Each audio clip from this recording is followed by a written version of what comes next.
Pinangay po nila yung anak ko. Nakita niyo po ba yung plate number ng van? Hindi po eh. Tumawag na po ako ng baka para bantayan ang posibleng daanan ng van.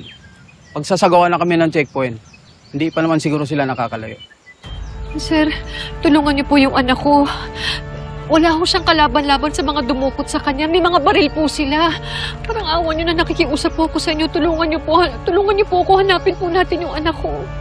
Meron mo kayong idea kung sino pwedeng gumawa nito? Baka may nakaaway kayo. O may nangyari recently na maaari tayong connect sa nangyaring ito. Isa lang ang alam ko. Sabi mo sa akin na totoo, sino ang ama ni Tyrone? Ako ba?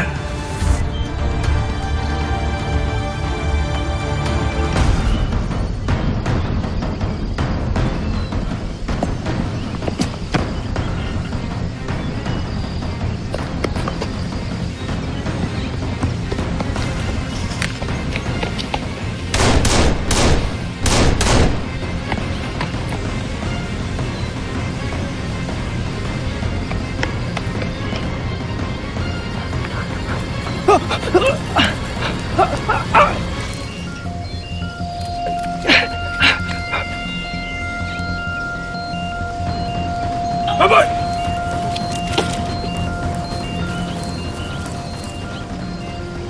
Di dapat makatakas ang Tyrone na yan. Nakita niyo mukha ko. Baka isuplong tayo sa pulis. Matitiklo tayo. Di ka kasi nag-iingat.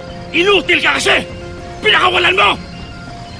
Di bale, wala naman siya mapupuntahan dito. Ha? Basta barilin mo agad si Tyrone para matapos na to. Kailangan mamatay siya!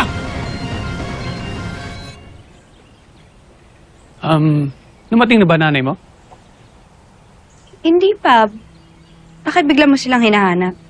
Ba, naturalmente, asawa ko yun. Asawang niloloko? Nahanda ka sa pananalita mo, ha? Eh, bakit? Totoo naman, di ba? Mahal ko nanay mo. Ano ka ba? Wait lang. Alin doon? Kasi dalawa sila, di ba? Ano ba pinagsasabi mo? Hello, Rosel. Hello, Darius? Si Tyrone, Ano nangyari kay Tyrone? may dumukot sa kanya. Dinukot si Tyrone? Ha? Nino! Kilala mo ba? Anong sinabi ni Rosel? Dinukot si Tyrone? Oo, ate, dinukot to si Tyrone. Hindi nga raw kilala ni Rosel yung dumukot mga nakamaskara eh. Excuse me. Bakit daw dinukot? Ano yung dahilan?